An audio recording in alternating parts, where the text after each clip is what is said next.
adventure, sports, outdoors.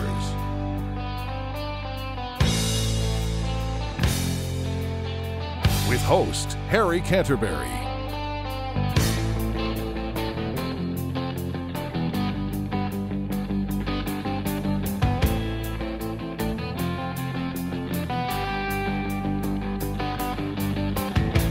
There I was, back in the wild again, and I felt right at home where I belong.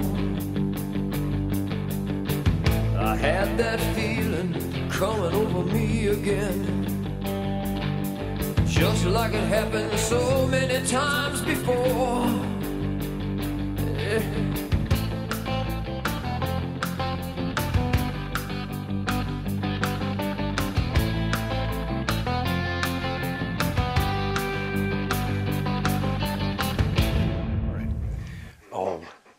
Yeah, he's a good boy. Yeah. Hi, Harry Canterbury with another edition of Adventure Sports Outdoors. Join us today as we go down to Decatur, Illinois, and visit with a good friend of mine, Dave Hirschman, a deer hunter, a passionate deer hunter, a guy I've known for about 25 years, and he's really looking forward to the upcoming deer season, a lot like you are. But this guy is really enthusiastic and really passionate about taking big whitetails in the state of Illinois. We're also going to go down to a deer farm.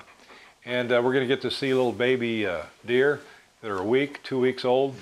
And we're going to talk to some real nice folks that raise deer down near Wapella, Illinois. We also are going to have Pat Sullivan cook some poor man's lobster made out of bluegills. You can do it. And we've got some fishing tips, some gun tips, and some bow tips. So stay tuned today for a great show. Adventure Sports Outdoors, brought to you in part by Corsaw Lumber, manufacturers of quality hardwood products, buyers of standing timber in Smithfield. Central Pool Supply, everything from pools to pool tables and much more in Peoria on West Pioneer Parkway. Remax, specializing in commercial and recreational property in Peoria. Michael O'Brien, President. Kelleher's Irish Pub and Eatery, located on Peoria's riverfront, open 11 a.m. daily. And by Alwyn & Sons Meat Company, they process deer. Our thanks to all of these sponsors. For over 200 years, farming was a way of life in America. Now today, it's less than 5% of the population farms. But here in DeWitt County, the Carr family farm is still going. These entrepreneurs have done a wonderful job of keeping up a tradition and keeping the farm still in the family. I think you'll find today's show very interesting. Doe, a deer, a female deer, ray, a drop of golden sun. Me, a name I call myself, far, long, long way to run. So, a needle pulling thread, la, a note to follow, so. Tea, a drink with jam and bread, that will bring us back to dough. This was the first time I was ever on a deer farm, and I was in for a big surprise. The deer that were only 2 years old were monster bucks, and these animals are taken care of better than any other animals I've ever seen before. I'm Dale Carr, and my parents owned this farm before my son, and he bought it from his grandparents. So we've been here about 150 years. And we've been raising whitetail now for around 10 years. And we started out with wanting a big buck in a pen, and I ended up with a big buck in every pen. And I like coming out here and finding their sheds in the spring. I'm a shed hunter, and that's kind of what got us started in this. I've been picking wild sheds up for about 30 years. And so I got hooked on this, and now I come out and feed every day. And it ain't that big of a project. Probably takes about an hour, 45 minutes every day to feed them. And other than that, we've got automatic waters that are really nice. When we started out with 5 or 6 deer, and we had five pens, and then we've added all these others on after this was our hayfield. This was a hayfield for about 5 years. And then the last 2 years we blowed up and got so many deer that we've got lots of deer. Yeah, we've got about 10 acres fenced There's 40 acres total on the farm. And each pen's probably around an acre. These posts are about 20 foot apart. We got 8-foot fence on the inside, 10 foot on the outside. We got 10 foot on the outside. There's some states that won't take deer if they're not fenced by 10-foot fence around the outside. And it also, the wild deer, we make sure they can't get in or out. Yeah, some of these we sell as breeder bucks, and others that we have that will go to a pastured farm.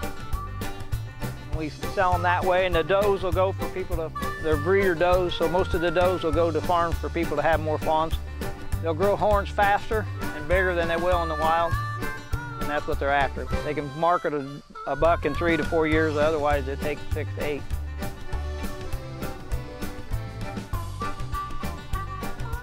These deer here are a year old and they look really nice, and they're probably 150s, 175. We've got some back here that in this pen that are 200 or better, and we've got some big ones that's over 300, getting close to 400 a couple.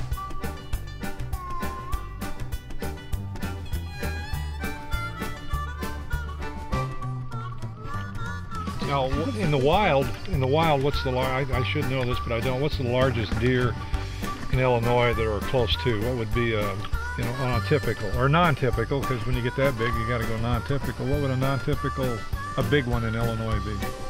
A monster? A monster. Probably 220. 220. And that's almost unheard of. And that's, yeah, I have a friend. That's a bucket lifetime right there. Yeah, yeah, 220. And unfortunately, a lot of these deer in Illinois have been pursued by out-of-staters, you know, coming to Illinois, because Illinois genetics are so good, and the climate is so conducive to you know, raising deer. They have all sorts of food, and unfortunately we don't have the timber for them to hide in, but we've got a lot of open ground. We got a lot of, used to have a lot of deer here, but not like we used to. They've taken a lot of them out of the state of Illinois. I mean, what's happening in the wild is they're just shooting younger deer. So the deer in the wild lucky to make it above 1 year old. 2 year old, that's about their oldest age. Well, my deer get to be 4 and 5 years old. You know, so they're just better taken care of, and better health management. Yeah. And now that we've seen a lot of the farm, we're going to go watch the babies be fed. It was really interesting to see how they maintain proper measurements of formula so that each animal gets the proper nutrition and vitamins that they need. I'm going to be feeding 1 week to possibly, I believe, 3 weeks. Oh, so these are babies. These are babies. The other ones have already been weaned, so we're going to be feeding these, and then we can show you the older ones that are a couple weeks older. Okay, and they're going to drink, that's what they get is from here to there. Here to there, yes. Okay, and it all depends on the age, because if they're a little older, they get less. Yes. They get less. They get less, yeah. Every 2 weeks I will go through and I'll up it. That's why you see some lines have more and some lines have less. But I know exactly where they go, and I know exactly what deer gets what bottle. So they are not going to get overfed. Okay, well, it's going to be fun. It's going to be fun to see if bring them in, and we're going to get to bottle feed, see some deer. Yes. I've never done that before. This is 60, maybe 50, Where are you at? Come on. 85. Now, how many have you got? All the milk. Right now, little. How many you got, Mom? 11 right here. 11. 11. How many total do you have? These are our leg fawns. We got 59 total. 59 total. Yeah. You look like you're locked over there. Well, I have them kind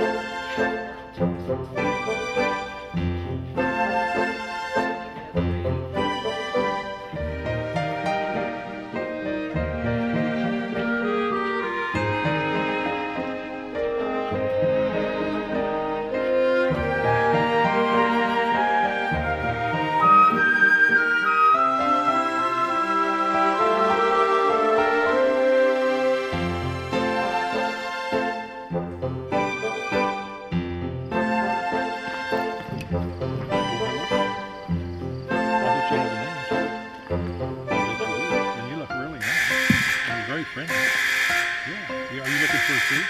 Huh? I'm here with Chuck Hawes, and he does something pretty special. This is beautiful. And he is a knife maker. This is one of the most beautiful knives I've ever seen in my life, Damascus steel. And this here, he tells me, is fossil walrus. Walrus. Of course, yes. Walrus, unless you're a native Alaskan, like an Eskimo, or an Indian up there, you can't take any walrus, but the fossilized walrus you can. It is perfectly legal. Perfectly, yes. And this comes from Alaska. From Alaska. From Alaska. Yes. Where do they find that? Just laying along on the shores? Or a lot of it's found on the beaches themselves for the walrus, and they also find a lot of mammoth up there, woolly mammoth. And they make, I use it too, yes. Really? And the woolly mammoth you don't find so much on the shores. It'll be more like riverbanks and stuff like that, where a big high bank will collapse down in the spring and tusk will be sticking out of it, and they actually go along and look for them and find them. There's a lot of them too, isn't there? There seems to be. There was quite a bit of them, yeah. There seems to be, because they'll be digging gravel pits and coal mines, and they'll find these walrus tusks in there. The mammoth, yeah. Or the mammoth, yeah. Last of them died out in Alaska roughly 20,000 years ago. 20,000 years ago. Into the last ice age. How long does it take to make a knife like that? Well, a lot of it depends on the pattern in the steel. Now, this particular one has a 3-bar pattern. This is, you have one bar here that is a twisted bar that's twisted to the right, and you have a bar along the edge that's twisted to the left, and there's a bar down the center of it that is on edge. And each place here where you see a star in it is where it made a full revolution when the piece was twisted. And because of the left and right twist, then it gives different views going down through it. That knife right there, I've got roughly 15 hours into just the steel to make the knife. Just the steel itself? Just the steel, yes. Now, how long does it take to make one of them? Finished knife, I might have 30 hours into it. 30 hours, yeah. You know, what does a knife like that sell?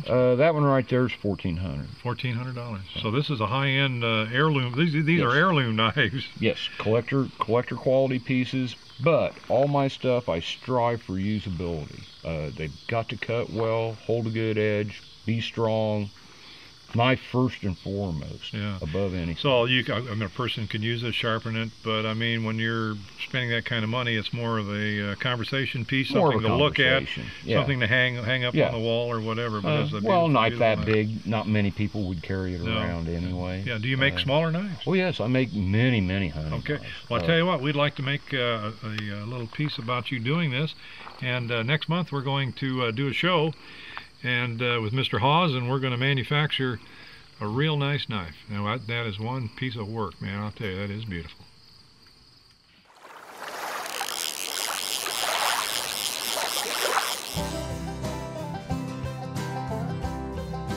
Hi, I'm Bob Park, and got your fishing tip for the day. We're going to talk about casting today. There's several ways you can use your rod to cast a lure. And the first one we're going to talk about is called the overhand cast. You'll start out with your lure about 6-10 inches down from the tip of your rod.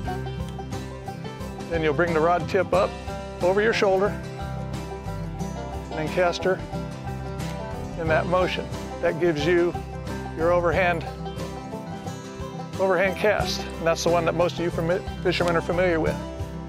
Second type is called a sidearm cast. Same basic principle, only you're casting from the side of your body. You bring the rod back and make the cast motion from the side. Third method is called an underhand or loop cast. You'll start out with your bait about 6 to 10 inches down, and you'll make a little loop, much like that. And then you let go, and it just flips the bait out there. You use it for up close.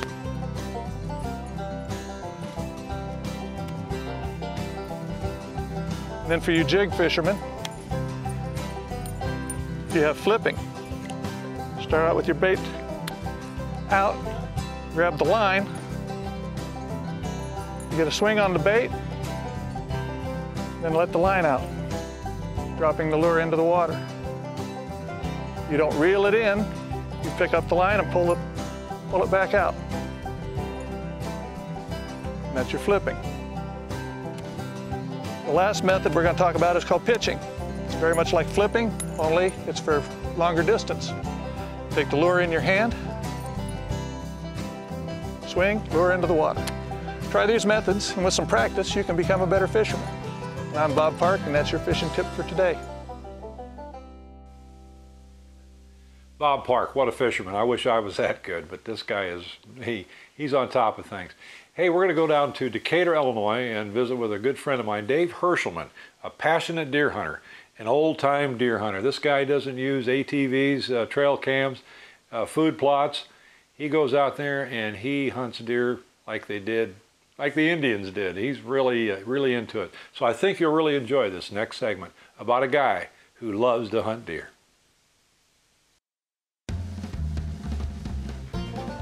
Hi, my name's David Herschelman. I'm from the Dalton City, Illinois area. Harry asked me today to speak a little bit about deer hunting, which happens to be my passion in life. I went from 1991 till 3 years ago. I'm one of the top 3 bow hunters in the state of Illinois with the number of Illinois big bucks killed with a bow. But believe me, I'm not bragging, because there's a lot of hunters in this state that are excellent deer hunters, far better than I am. But I want to give my perspective on how I do things and what I look at and how I accomplish what I accomplish. I'm kind of old school. I don't believe in some of the newfangled ways that they're selling you today, and I'll explain my position as we go forward. But one of the things that I look at to be successful in deer hunting, you must have a location that holds nice deer. That's the first thing that makes you successful. You can be the smartest guy on earth, the most knowledgeable outdoorsman, biologist, you can be a fantastic bow shot, but all those things mean nothing if you're not hunting an area that holds big whitetails. One of the things that I personally do on each outing is I record all of my results each day, and I have a computer Excel file that I keep all of my records on. Basically what I do is I identify where I'm hunting that day, I describe the temperature ranges, the wind directions, what kind of day it is, overcast, snowy, sunny, then I speed of the wind direction, and then I record each sighting of a deer. And for example, if I see 4 does walk through and they walk around the block, come again, and I see them again, I'll still count those as another 4 deer. So I count those deer, I count how many bucks are within that deer, and then I count how many shot potentials I have. And any deer that comes within range that I could shoot at, I call a shot potential. The blue tongue is devastating, and particularly it kind of surfaces more so in drought years. And of course 2012 was a very severe drought year. They theorize that this may be caused because the deer will congregate more so around more distinct water holes. There's just less of them. It's caused by what we call a no-see-um gnat that gets into the mucus system or system of the deer and creates a horrible death for the animal. It actually suffers from a swollen tongue, and it becomes thirsty. Normally they go to water trying to quench that thirst, and they eventually succumb to the disease. And although the big bucks are the ones that we notice, that we find, this disease actually kills the young deer and the does as well. As I mentioned before, I'm an old school hunter. I use nothing electronic. I refuse to use rangefinders. I don't believe in them. I don't think they should go into the record books. If you use a rangefinder, I don't believe you should use game cameras. To me, they're that's cheating. If you want to kill a big deer, get in the woods and look for them. They have what they call tracks. Indians know about it. You should know about it. And if you're in the woods doing your job, you'll find the big ones. You don't need a camera. The camera's a cheat.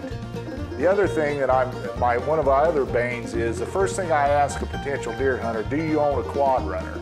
If their answer is yes, I usually scratch them from my list of good deer hunters.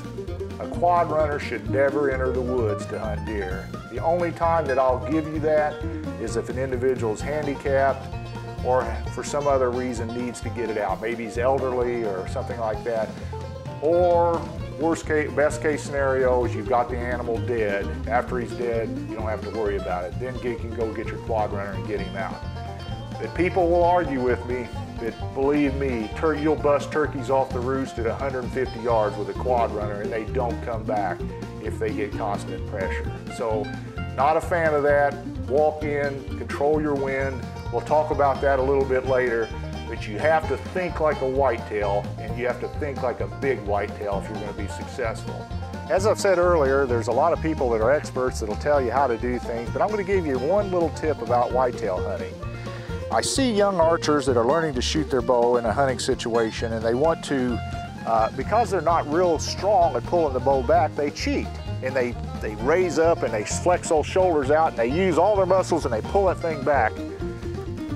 In certain circumstances, in a lot of circumstances, that much movement will goof your shot up because a big whitetail will notice that.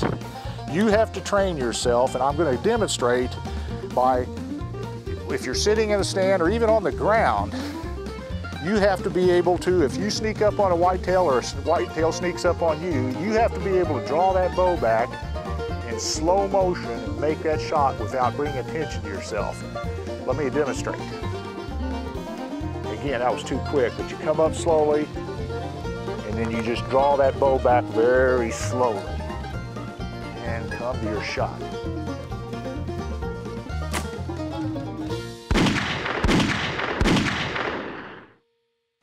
Hi, I'm Dave Barth with your Sportsman's Tip of the Week.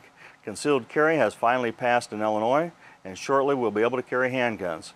Here are a few good choices of handguns that would be excellent guns for concealed carry. You want something small, compact, lightweight. This is a Ruger polymer frame, 357 Magnum. Below it is a Smith & Wesson stainless steel. It's a 5-shot 38 special. Then if you want a semi-automatic, we have small 380s. This is a Sig Sauer. A Taurus 380, which would be an excellent choice for a lady. We have them in purple and pink. A Ruger 380, nice, small, and compact. If you want something larger, this is a Glock 26 9mm. They make the same thing in a Model 27 40 caliber. Those would all be good choices. In holsters, we have a shoulder holster from Uncle Mike's. They make an ankle holster, a pancake holster, which will break up the outline of the pistol that you carry. Inside the pan holsters, a pocket holster, are just some of the good choices for concealed carry. I'm Dave Barth with your Sportsman's Tip of the Week. Everybody loves lobster, but it's very expensive. But if you like the taste of lobster and if you like that melted butter, I'm going to tell you what, Pat Sullivan has created a masterpiece when it comes to eating bluegills. Pat is a great fisherman. He loves to catch bluegills, and he knows how to cook them, and he's going to show you how to do it too.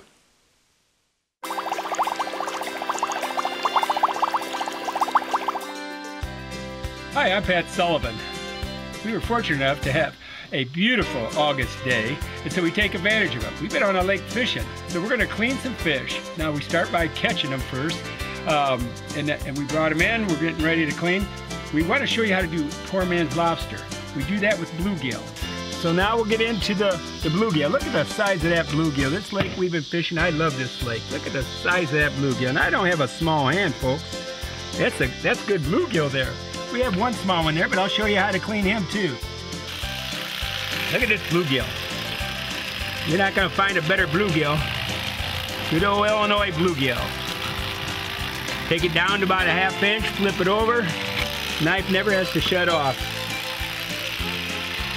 This bluegill was looking for a bed. Now we're going to clean up our tools, our hands. We'll get cooking and eating. I talked about poor man's lobster. This is a great, simple dish to do. And everybody seems to love it. So we're going to try it right now. We're going to boil some 7-Up. 7-Up has lemon in it. You can put a little more if you want. Very simple. Boil 7-Up for about 3 minutes. We'll get cooking. We'll pull them off, put some butter on them. You'll love it. Let's try it. Just want about a ½ pan full. We're going to put it on the fire. We're going to get it boiling. Okay, we got the 7-Up boiling real good. We'll throw our fillets in the 7-Up. Now what we do is bring that 7-Up back to a boil and let them stay in there for 2 minutes. After it comes back to a boil, we'll take them out and we'll have poor man's lobster. Our 2 minutes is just about up. We're gonna drain the 7-Up off the bluegill, put it on a plate, have some nice butter on that plate. This is cheap and very simple to do. Cheap because we don't have $2 in fish bait. In a couple of hours this afternoon of catching, I showed you how to fillet them earlier, and we ended up boiling them. Now we're gonna eat them. Great hors d'oeuvre or even for dinner.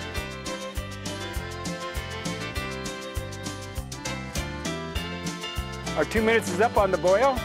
Let's get these drained up, and we're gonna serve them up and have a great, great hors d'oeuvre. Poor man's lobster.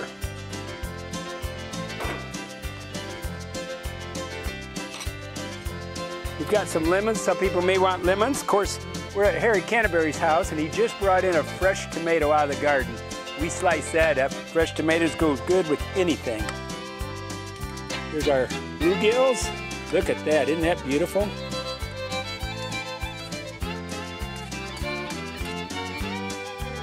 Now, isn't that a meal? Look at that. Now I'm gonna dress it up a little bit. Old Bay seasoning, that's one of my favorite seasonings for fish. Just a little light will do it. Isn't that beautiful? We're gonna have a treat. It looks wonderful. Take some bluegill, put it on your plate. There you go. Now, Paul, you've never had this before. This is the first time. This is his first time? Well, let's see his reaction on just how good it is. I've had it many times, and I want to tell you what. If you're not a big fish eater, but you like lobster, and it is probably the best thing you can possibly eat, and it couldn't be prepared by any guy better than Pat Sullivan. Adventure Sports Outdoors, brought to you in part by Corsaw Lumber, manufacturers of quality hardwood products, buyers of standing timber in Smithfield. Central Pool Supply, everything from pools to pool tables and much more in Peoria on West Pioneer Parkway. Remax, specializing in commercial and recreational property in Peoria. Michael O'Brien, President. Kelleher's Irish Pub and Eatery, located on Peoria's riverfront, open 11 a.m. daily. And by Alwyn & Sons Meat Company, they process deer. Our thanks to all of these sponsors.